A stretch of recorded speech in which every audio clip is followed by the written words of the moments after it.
Now at 6, I'm Kaylee Collins in Portland, and I'll tell you the role that an online app played in an hours-long lockdown at both the middle and high schools here. Votes will be recounted today in a close state Senate race. I'm Angelo Bavar with more on what sparked that recount. A New London police officer is facing domestic violence charges. I'm Julia LeBlanc, and we'll give you the details from court documents coming up. All local, all morning. This is Fox 61, Connecticut's news station. Good Tuesday morning. Thanks so much for waking up with us at Fox 61 and Fox 61 Plus America areas. And I'm Tim Lammers. Another calm, quiet morning out there as we get over to meteorologist Matt Scott. Good morning to you, sir. Good morning to you, sir. How are things out there? I'm well, and good morning to you. I didn't Good want morning. to, you're not a sir. We didn't want to leave you out of that. It is a nice start. It's a beaut of a morning with really nothing to worry about as we look at what you need to know before you go. It's another mild day. Temperatures running well above normal. Slight cooling trend, though, continues. Those highs are starting to drop a bit. We were near 70 over the weekend. Yesterday, mid-60s. Today, maybe lower 60s. It's still abundantly mild, but there's a big rain coming Wednesday night into Thursday. About time. We'll talk about that coming up. Satellite radar pictures quiet on both ends. Not looking for that to change. Winds out of the northwest. Mild numbers this morning at the bus stop. 45 in Hartford, 48 in New Haven, 44 in Groton, New London, down to 36 in Putnam. Not too bad at all. So clear now, clear later. Sunny skies getting into, let's call it around the lower 60s, 60 to 62 for your highs today. Talk about that big rain, when to expect it, and what it does for the weekend. That's all coming up in a few minutes. 6:01, no windshield wipers necessary on the roads this morning, Symphony. Not yet. I'm going to have to check mine out and make sure that they're still in good shape. Listen, haven't been used in so long. Great tip, because Thursday morning, you're going to need it. And by check them out, I mean I'm going to the store to have somebody else look at them and replace them if necessary. We kind of got that part too. All right, thank you, Matt. Let's get you up to speed with how the morning commute is shaping up in our 6 o'clock hour this morning. We're kicking things off with a live look out in our capital city. East Hartford coming into Hartford, going over the Bulkley Bridge. Traffic volume picking up out there. Looks like a nice start to the day. And it should be smooth sailing for you if you are traveling through Hartford this morning. 91 south heading to the 84 interchange. Traffic speeds moving at 70 miles per hour. That should take you about 3 minutes. And if you are traveling along the eastbound side of 84, going through the Hartford Tunnel, that commute should take you about 5 minutes from New Britain Ave. Tim, Erica. Well, Portland Public Schools will have a delayed start today after a gun threat led to an hours-long lockdown at the middle and high schools yesterday. Yeah, police said nothing ever came of the threat, but what's noteworthy here is how they found out about it. Someone used an anonymous reporting app called Say Something. Kaylee Collins is live outside Portland High with more on how this app was used. Kaylee. Erica, Tim, good morning. A situation for all involved. The parents that are waiting as their students at both the middle school and high school here in Portland were on lockdown for 5 hours yesterday. Now, police were alerted to that report of what we now know is a hoax threat, initially through the Say Something app that allows people to make anonymous reports. Learned that a 7th grader at the middle school had a gun and intended to kill. Took promise as a way of preventing sexual violence. Like I mentioned, it allows anybody to make a report of a safety concern of some kind, not just here in Connecticut, but all over the country without having to. Look at this. I tried it out. Well, unfortunately, we were just having problems with Kaylee's microphone there. I know one of the things that I think we're going to wait to see from police is, was the report on the app the threat itself, or did somebody actually hear a threat and then report it anonymously through the app? These might be the things, and I say might because we don't know for sure. These might be the things that could be hard to figure out, considering it is an anonymous reporting app. Right, but police are continuing to investigate, so of course we'll get an update as soon as we can, and we'll check in with Kaylee in just a little bit as well. Right. Now, moving on, we do have a recount in the race for a state Senate seat today. Yeah, this is in District 8, which covers 11 municipalities, including Avon, Torrington, and Heartland. Fox 61's Angelo Bavar was joining us now in the studio with more on just how close this race was. Erica, Tim, good morning. Very close. Just 256 votes separate the two candidates in this race.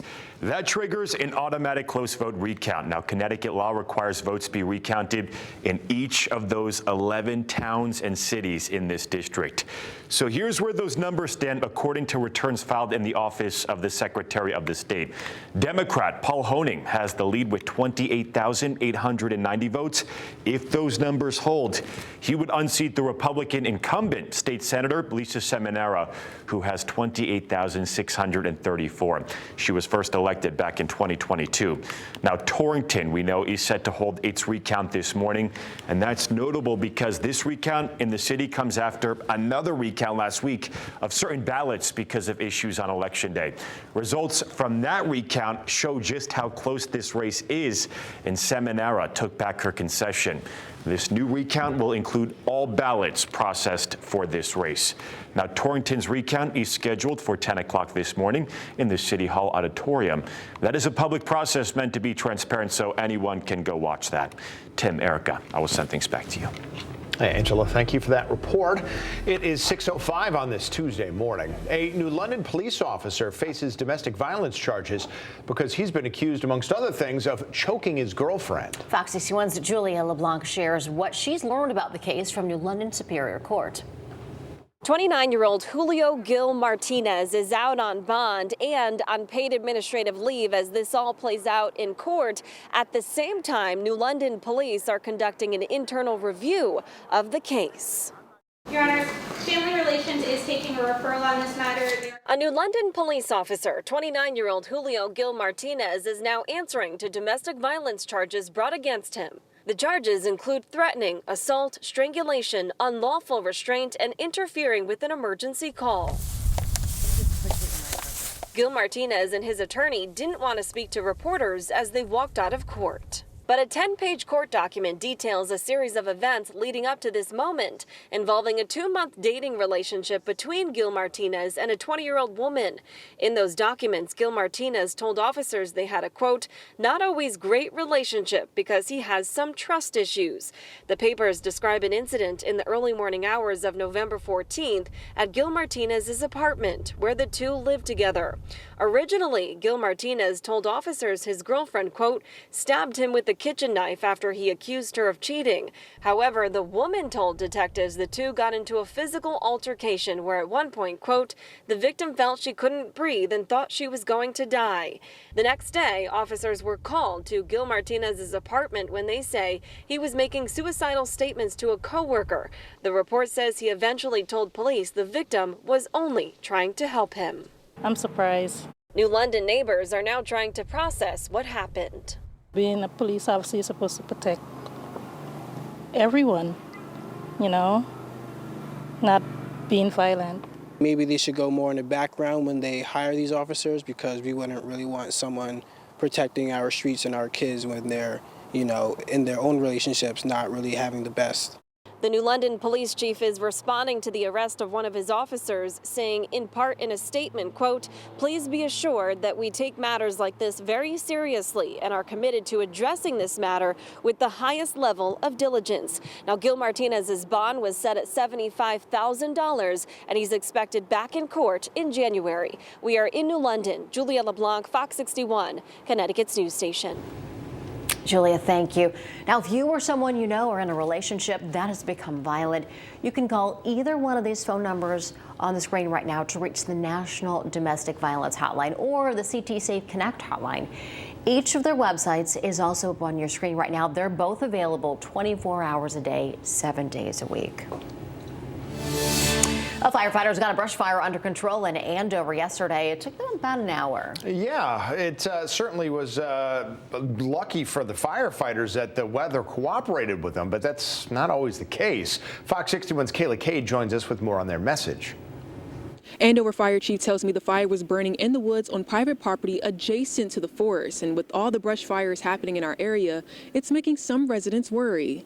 It was a concern to me both personally and as the town administrator. Eric Anderson lives right across the street from where a brush fire burned 26 acres of land in Andover Monday. The fire department was alerted about 5 o'clock in the morning to a potential fire.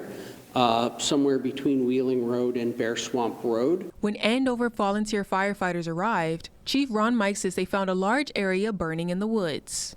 Firefighters from Bolton, Columbia, and Coventry came with their brush equipment and tanker trucks to help. We were able to gain access to a private residence that sat closer to the fire than the actual road access. That was able to be able to get to the fire a lot quicker. DEEP was called in for their resources as well. They did some prescribed burning to burn off some of the fuels in the other areas adjacent to where the fire was. The fire chief says since it was open hardwood terrain, it wasn't a lot of low undergrowth to the ground, and the weather allowed them to get their job done. And the fire was burning pretty slow due to the fact that we had no winds this morning, which allowed us to get a quick knockdown on the fire. We were able to get the main body of the fire under control within 45 minutes or so. Anderson says they had other small fires around their town. Either somebody throwing a cigarette out the window or something like that have been contained pretty quickly. We did respond to an incident on Veterans Day where somebody had set a brush and leaf pile in their backyard on fire that caused an awful lot of smoke. But there are some consequences to burning at this time, considering there's an extreme fire risk. Theoretically, the penalties are up to 6 months in jail and a $200 fine. Anderson hopes that with the expected rain in Thursday's forecast, the fire danger will go down substantially. But it would take a fair amount of rain because we are in a level 2 drought in this area. Anderson says the fire will be investigated by DEEP. In Andover, Kayla Cade, Fox 61, Connecticut's news station. Kayla, thank you. We do have breaking news here at 6:11. Russian President Vladimir Putin has signed a new doctrine that lowers Russia's threshold for using nuclear weapons. It previously set that threshold at Russia being attacked by a nuclear power like the U.S. But now Russia's new position is that all a nuclear power has to do is help a non-nuclear power to attack Russia, like the way the U.S. is helping Ukraine. That, in Russia's eyes, would now be deserving of a nuclear response. This came just days after President Biden allowed Ukraine to use America's long-range ballistic missiles against Russia.